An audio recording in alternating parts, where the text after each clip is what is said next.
Welcome to the Self-Storage University podcast, where you will learn the correct way to identify, evaluate, negotiate, perform due diligence on, renegotiate, finance, turn around, and operate self-storage facilities. And now, here is your host, a partner in one of the largest real estate portfolios in the U.S. with nearly $1 billion of holdings, Frank Rolfe. Many self-storage potential buyers utilize cold calling, and many also utilize direct mail in trying to find suitable properties. But have you ever wondered what would happen if you combined those two together? This is Frank Rolfe, the Self-Storage University podcast. We're going to talk about the very powerful force that can be accomplished simply by combining direct mail and cold calling. Now, kind of like epoxy, where you take two things that aren't too sticky and you combine them together, and in 5 minutes or so, it cures into what seems like concrete. There's some very powerful forces at play when you properly combine a direct mail campaign with cold calling. Probably a lot better chance of finding a property by combining them than by holding them out separately. So how does it work when you combine them? Well, the first thing you do is you send the direct mail piece out to the self-storage facility owner, saying you're interested in buying their property. Are they interested in selling? And if so, can they contact you? Nothing changes there. You may already be doing that, so you just get those out, whether it's in a postcard or letter form. And then you wait about a week to see who calls in.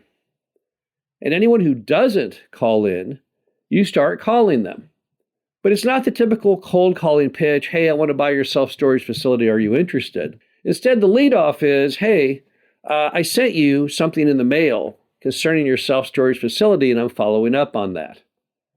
This allows you to get your foot in the door in a much better positioning than when you're simply cold calling about selling, because it just seems so much more professional. That's the entree that a self-storage facility owner might get from a big company, like a big insurance company or somebody that maybe even they had contacted, where they get something in the mail, and then they get the follow-up call to say, did you get it? Do you have any questions? Did you read it? I'm here to answer questions. So you almost universally get that stronger reaction from the seller because they respect the fact that you just come off as more professional, as more part of a big company.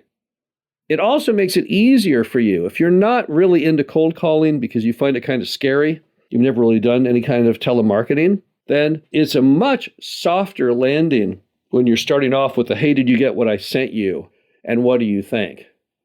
Because it typically gets better received and it makes you just feel better. Like it's not one of those scroungy cold calls that you yourself get on any number of topics on your landline. Now, there's also the aspect of what is called the Hollywood Rule of 7. Now, what the heck is the Hollywood Rule of 7? Well, during the Great Depression, motion picture studios were trying to figure out how to cut down ad dollars.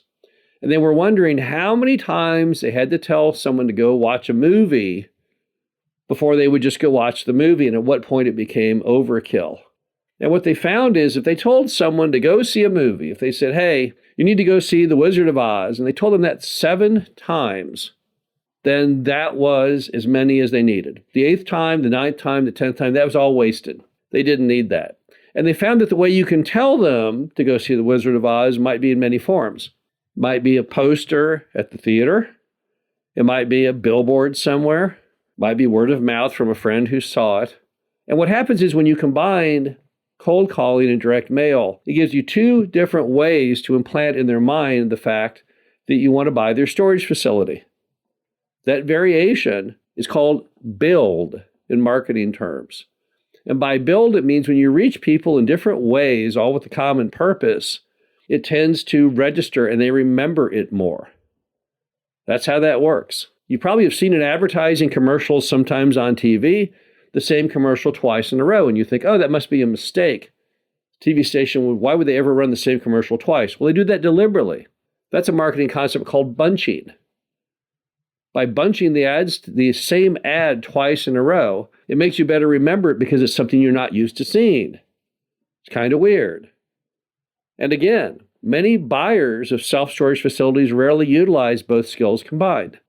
So if you're the first person who ever called somebody up and said, hey, I was just following up on the direct mail I sent you, then that may allow you to get your foot in the door where others have been unable to get before. Now, why do more people not utilize the combination of direct mail and cold calling? Well, I think in some cases, people who like direct mail and hate cold calling, that's why they use that thing. And I think some people, when it comes to cold calling, they like the attribute that it's completely free, whereas cold calling costs money.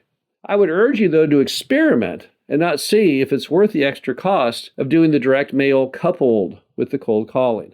A typical direct mail piece has a 1% success ratio. If you send out 500, you'll normally get a call from 5 people. That's a 1% rate of return, which in the world of direct mail is considered an absolute smashing success. That's an A+. I guarantee you, though, if you cold call the other 495 people, you're going to get way more people interested. So by combining those two together, you're going to get a much higher rate of return on your energy. You're going to get a lot more deals to look at, and one of those deals may be the winner that you've been seeking. This is Frank Rolfe, the Self Storage University podcast. Hope you enjoyed this. Talk to you again soon.